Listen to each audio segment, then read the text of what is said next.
In this lesson, we're going to look at how to get and set the value of input elements using JavaScript.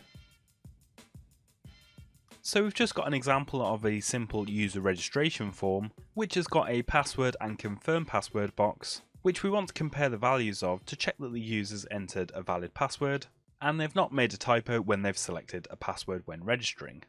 So we've got a simple HTML form that has a few input HTML elements, and they have an ID of username, password, and confirm password, so we can select them in the console using those names.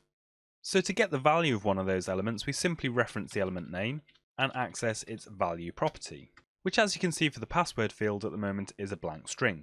But if we put some data into those fields, you can see I've entered the string of password in that first password input field. So in that example I mentioned a moment ago, we could access the value property of both the password and confirm password input fields and check if they match.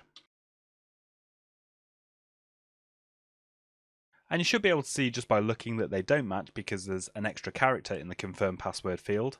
And by examining the value of the confirm password input field, you can see there's a 1 on the end of the string. So to set the value of an input field, we simply assign something to the value property with an assignment operator.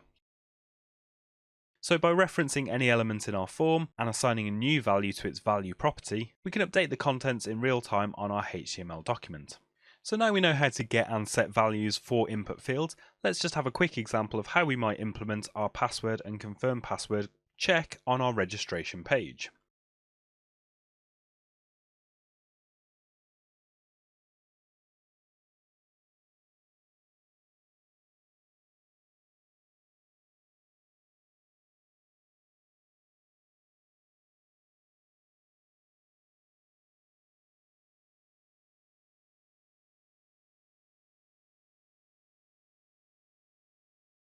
So here I'm just setting up an event listener on the form for when it's submitted to check whether the password value and confirm password value actually match, and if they don't, we'll get an alert and also reset the values of those two input fields to a blank string, allowing the user to submit a new password. So let's go ahead and click the register button and see what happens.